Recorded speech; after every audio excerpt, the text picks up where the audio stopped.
What's up everybody, this is John with John Fair Innovations bringing you part 2 of my top 20 players for MSI 2022. Now, if you haven't seen the previous video where I did my thoughts on players 11 to 20, do make sure you check that out. But today we are going to be doing our top 10. Of course, as I said, lots of order players because as we all know, OS is the best reason, right? One day. You gotta have that. You gotta have that Australian OS copium. One day.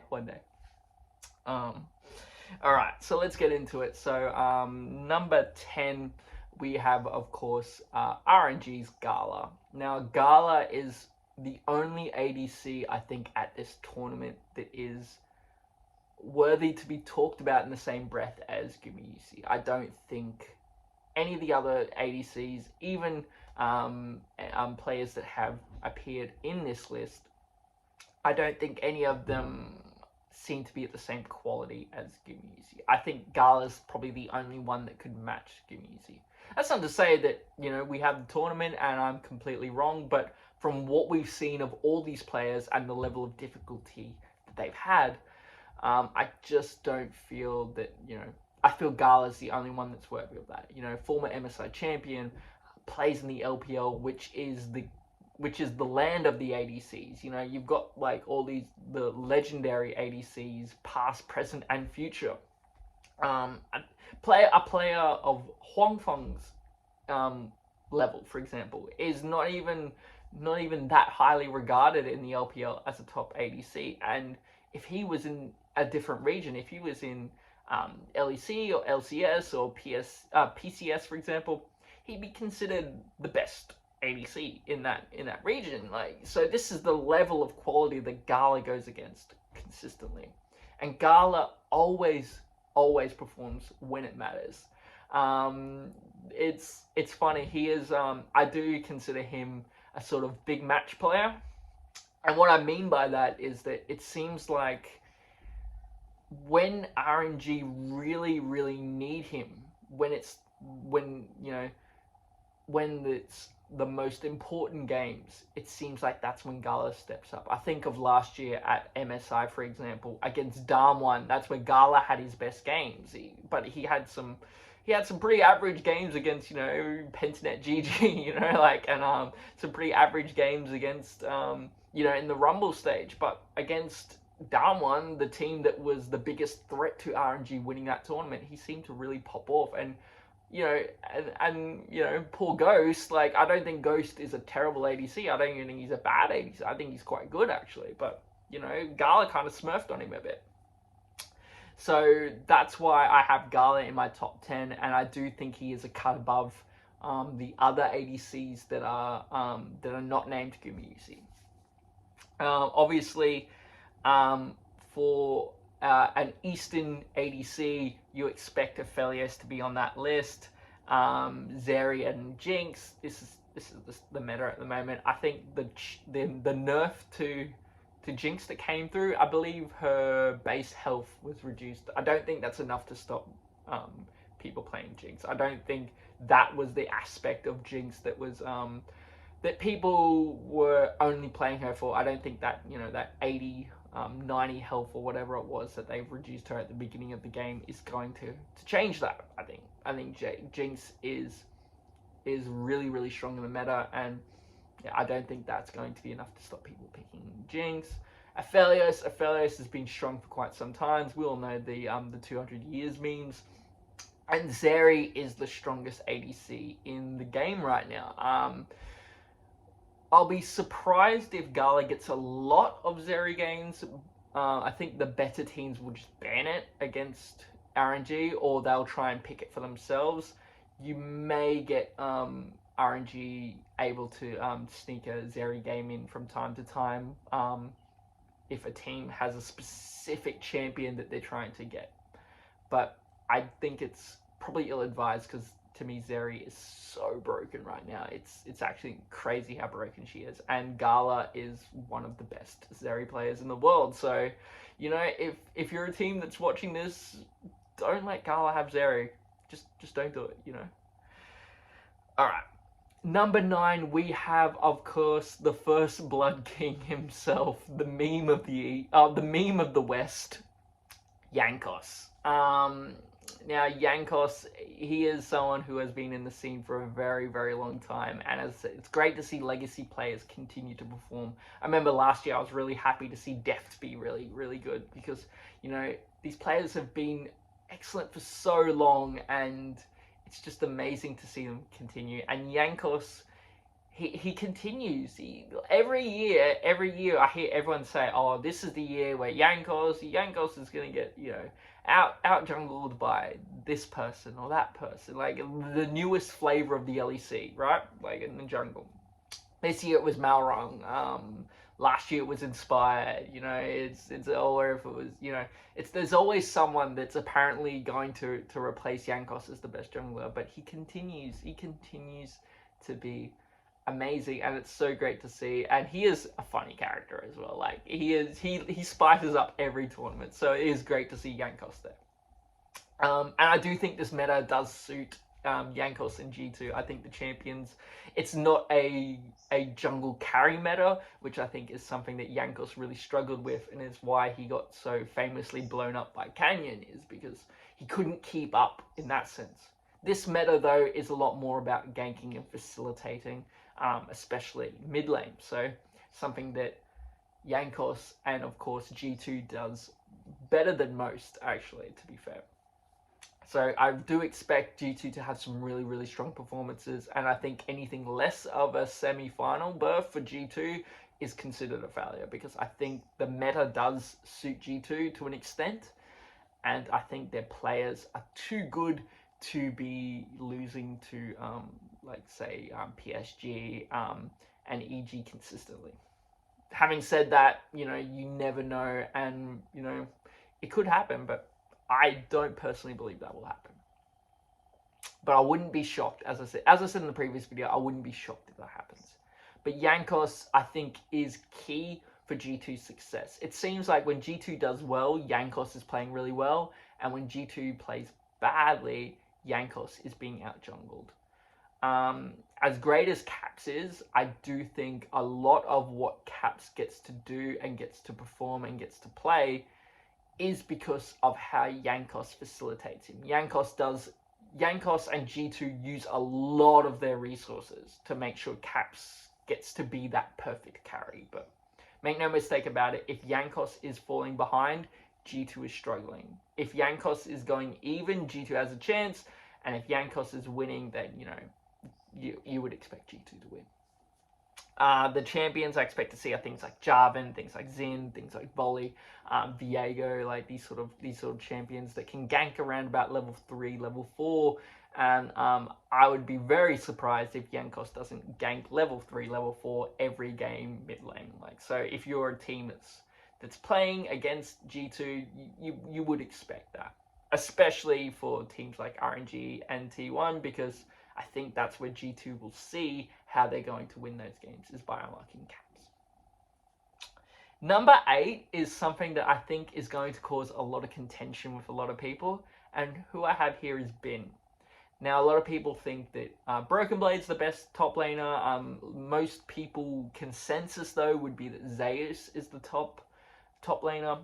To me, though, I think Bin is actually where he is in his career right now. I think he's the best. I think eventually Zeus will surpass him, but as it stands right now, where they are as players, to me, Bin is just a lot more complete of a player at the moment. The problem is that people mistake RNG's lack of giving him resources as him being bad. Now, when he was in Suning and he was popping off and he was, destroying G2 with, gangplank flanks, Suning was giving him a lot of resources. So if SOFM was ganking top a lot, making sure he got ahead. The reason why Suning was able to get to the World Final was because they were playing through Bin. They were giving him all the resources he needed to carry. And the reason why then they couldn't beat Darwan is because, unfortunately, Darwan also did that with Nuggery, and it became who's better, Nuguri or Bin. With Bin though, I just feel that RNG is going to play a lot more for Bin, especially against T1, because I don't think you're going to look at GumiYusi and Carrier and think that's where you can target. Usually RNG just, all their resources go bot. They just put all their resources into Gala and Ming, and they then just wait for that late game team fight. And I don't think that that's viable, especially against T1. So I do expect Bin to sort of return a lot to that form, and he will need to return to that sort of form if RNG is to go back to back in their championship. And Bin to me is probably the mechanically strongest of all the top laners there at the moment, as I said, where he is as a player right now. And I do expect a big tournament out of Bin. So that's why I've got him at number 8. Probably, maybe I'm projecting a bit more about potential and what I expect as opposed to his gameplay, because you could argue his gameplay this year has not warranted him to be ahead of Zeus and potentially even Broken Blade.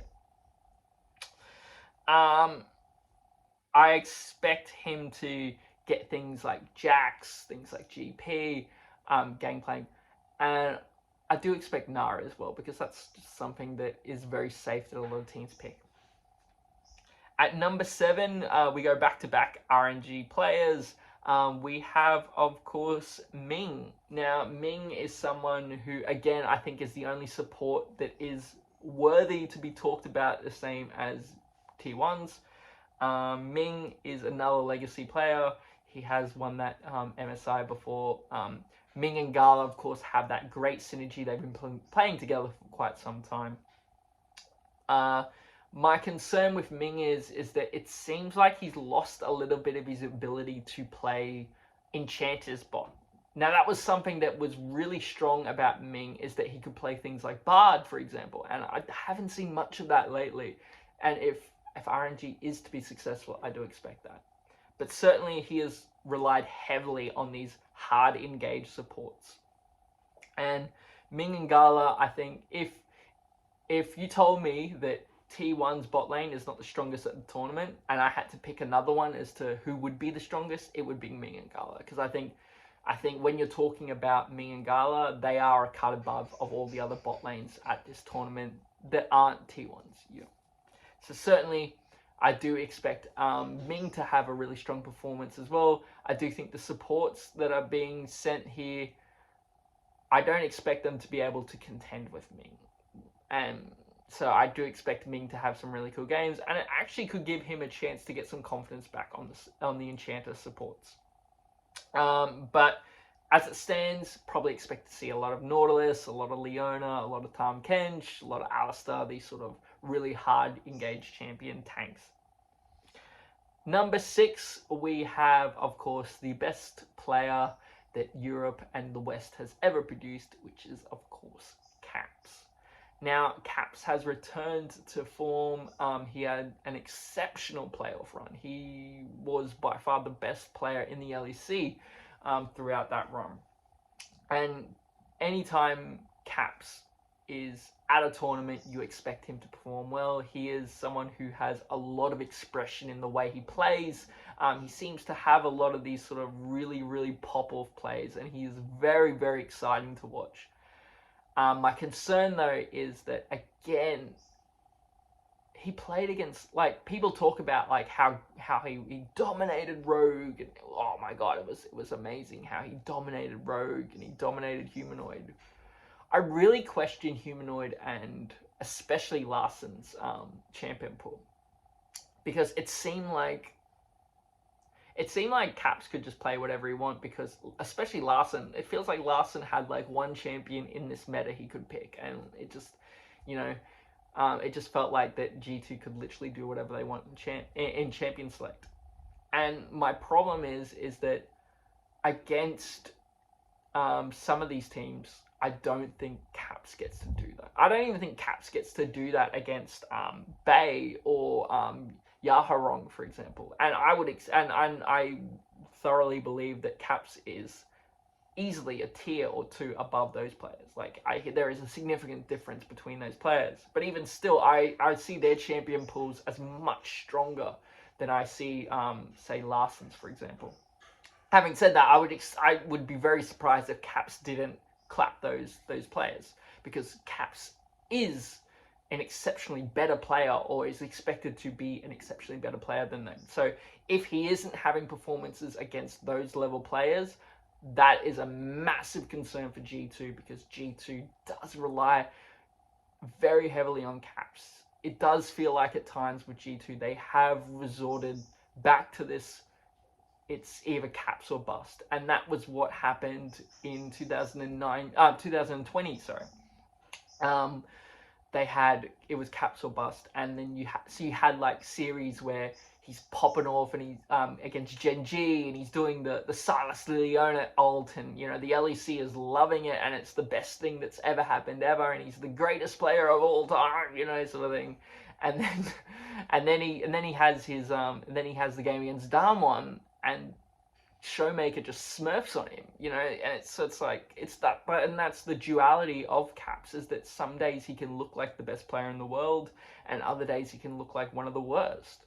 And that's why when your team is based solely on this guy carrying, or your jungler making sure this guy can carry, it can be really, really concerning when you go against top tier teams that he's just not mid-diffing, that he's not going to be just better than Xiaohu. He's not going to be just better than Faker. Like, the team is going to need more than just simply Caps 1v9ing, because I don't think he is that much better than Faker and Xiaohu, for example, that he can just 1v9. And I don't think that this meta also suits that sort of that mid lane type play. Having said that, I do expect, as I said, Caps to have a good tournament. But yeah, my concern is that they are relying very heavily on a guy who can be a bit coin flippy. But of course, mid lane, he played a lot of Ahri. I would be concerned if G2 want to get into an Ahri mid meta with some of these Eastern players, because Eastern Ahri's is very different to Western Ahri's. So I don't know if G2 really wants to get into that, but certainly he has played a lot of Ahri, and Ahri is so strong at the moment. He might be forced to play it, which again could be a concern for G2. Orianna is obviously something that Caps plays a lot, and something he resorts to very frequently, so it's something I do expect him to play. Corki as well, something that he does as well. Silas, obviously, we all know that that's another champion, another comfort champion for him that he tends to play a lot. So something I expect as well. And as entertaining as that clip was of him and Jankos playing Ivan Rengar, be very surprised to see a Rengar mid. But it's G2, so you never know. Alright, so number 5, of course, now we're going to get to the order players, or the OS players, right? Top 5. Number 5, of course, we have Oner of T1, the jungler. Oner is, of course, popping off, and is really the only person that people talk about as possibly being a better jungler in the world right now than Canyon. Canyon has been the undisputed best jungler in the world for quite some time now, and Oner is the only one that seems to sort of challenge that narrative that Canyon is just tiers above every other jungler in the world, and it seems like Oner is the only one that actually competes against Canyon. Oner, his champion pool has been questioned a lot. He was the finals MVP, but people are questioning that he relies very, very heavily, perhaps too much, on Lee Sin, and Lee Sin did get nerfs. Again, I think the nerfs to Lee Sin won't be enough for people to not pick Lee Sin, and again, I feel that the proficiency of Oner on the champion is not going to stop him from playing the champion. So if you think that Oner picking Lee Sin is going to be this horrendous thing that's terrible, or he's not going to do it at all, I think you need to sort of keep your expectation with that, because I do expect Lee Sin to not only be picked, but I still think he's pretty strong right now. Xin, of course, he's more famous for his Xin actually in Korea, which is funny because I see here a lot of Europeans, a lot of LCS fans, a lot of Western fans talk about, oh, he only plays Lee Sin, but he's much more known in Korean circles for his Xin Zhao than he is his Lee Sin. So if Lee Sin is not viable, he'll just go back to Xin. He also is very known for his Viego as well, and loves playing Hecarim. So there is a lot of champions that Owner plays. He also is an incredible Diana player. So yeah, so if you're banking on the fact that Lee Sin is not good in the meta right now and that Owner can only play Lee Sin, that's probably not the best line of thinking. Now, of course, number 4, we have Xiaohu of RNG. I do think when we talk about mid laners, I do think there is a bit of a difference, or I don't want to say gap because I don't think it's that big, but I do think there is a clear 1, 2, and 3 when we talk about the mid laners at this tournament.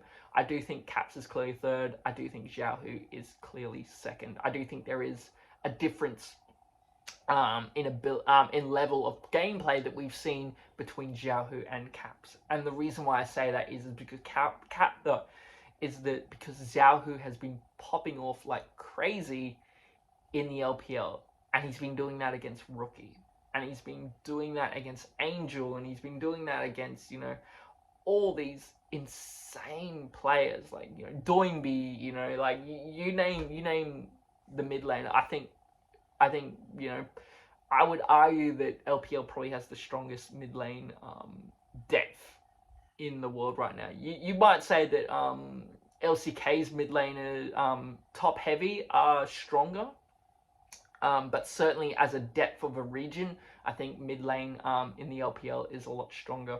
And Xiaohu has popped off. He's been playing amazing. He roll swapped back to mid this year after being top lane, and he's been playing excellently, and I don't expect that to be any different.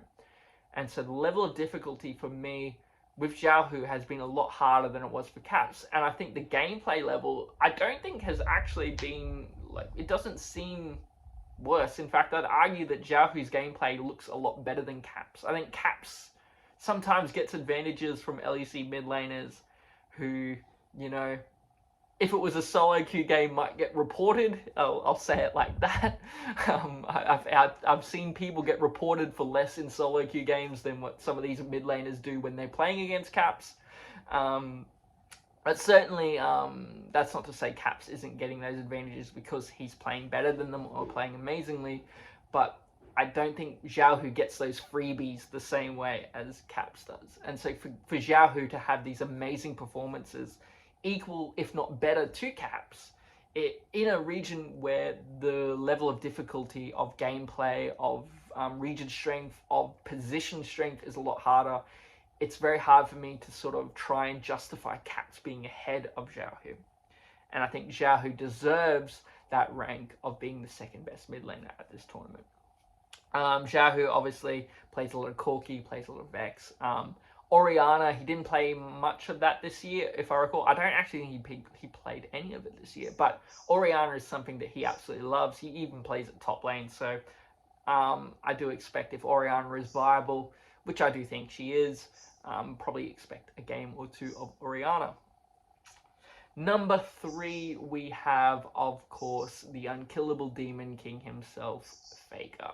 Now, the King, he's back at MSI. What can you say about Faker that hasn't been said? The greatest of all time, the GOAT of GOATs. He's just...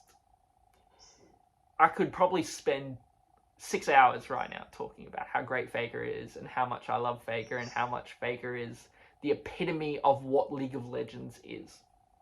And so in previous years, certainly last year, while T1 had a lot of great performances, he was a much more of a facilitator. He was playing things with a lot of utility that sort of enabled his other players to be able to carry. This year we've seen a real resurgence in Faker's play, and he's playing things that are carries. He's playing things like Kai'Sa mid. He's playing Ahri. Like I think he's the best Ahri mid in the world. It's either him or Chovy personally, but I do put Faker's Ahri above that. He's playing LeBlanc, like he's playing all these really, really, like he's playing assassins in mid, and it's really great to see him play these things. Still holding out for a Zed game, but I don't think we'll ever get to see Faker play Zed in a professional game ever again, unfortunately. But you know, a boy can dream, right?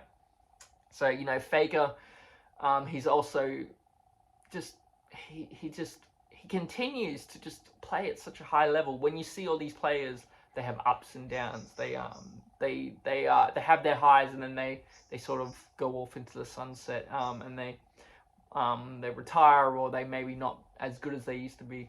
Faker, for what feels like forever, has been one of the best players, if not the best player in the world. Like he just every year, it's always Faker's playing at an exceptional level. Is Faker the best mid laner at the tournament? Like Faker's always in contention for this because of just how consistently great he is, and that's something that I think at times we take for granted, is that not only is he greatness, but he's greatness for such an extended period of time that has never been seen, and I don't think will ever be seen in our great sport. It's sort of like, to compare it, you compare it to things like Brady, like Tom Brady, like in the NFL, like the level of being one of, if not the best player for such a long time. It just feels like, you know, every year Faker's just getting better and better, which is scary. Now with Faker, again, expect things like Ahri, LeBlanc, Vex is something that he's been pulling out and like playing really well on it. But again, it's Faker. He can play anything. Like, let's be real. At number 2, we have, of course, GumiYusi. Now, GumiYusi, I think, is the undisputed best ADC in the world. He is an absolute giga Chad as well, which I think is kind of the mentality you need to have if you're going to be an ADC. I don't know, maybe it's bad, but I don't know. I think ADCs do need to have a little bit of that ego because, you know, you're the squishiest champion, but you're also expected to carry the game when it comes to that sort of, when it comes to that clutch moment, that team fight over Elder, over Baron, over Soul Point, or whatever, the 5v5 that will determine the game. You know, it's usually down to the ADC popping off in that fight. And so I think ADCs need to have that sort of a little bit of ego about them, that mentality that, you know, I will carry those games. And GumiYusi, he absolutely has it. I think I was watching a bit of Cadril, and Cadril read a tweet that he said that he wanted to shave his head because too many people were commenting about his looks rather than about like his gameplay. So he wanted to shave his head so people were more focused on his gameplay. Like, the dude is an absolute Chad. Like, he's insane, and his gameplay matches the level of confidence that he has. It just seems like no matter what happens in a game, the game is like, so many T1 games, they just feel like it's over before 10 minutes. Like GumiYusi and Keria have just ended the game before 10 minutes even happens. And what's scary to me is that even Ming and Gala, as great as I think they are, I don't even expect them to be able to dominate. I think that they can go toe to toe. I think, and that's what's scary, is that there's only one other bot lane that I think can go toe to toe with GumiYusi and Keria. Like, that's the level of gameplay that I expect out of GumiYusi and Keria.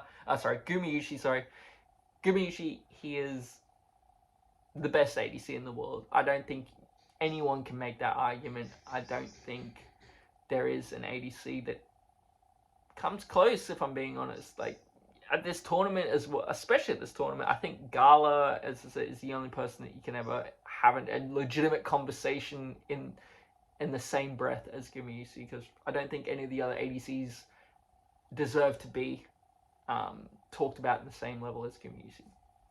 And GumiYusi obviously plays a lot of Jinx, a lot of Aphelios, and he also plays a lot of Caitlyn. He's one of the few ADCs at this tournament that will play Caitlyn.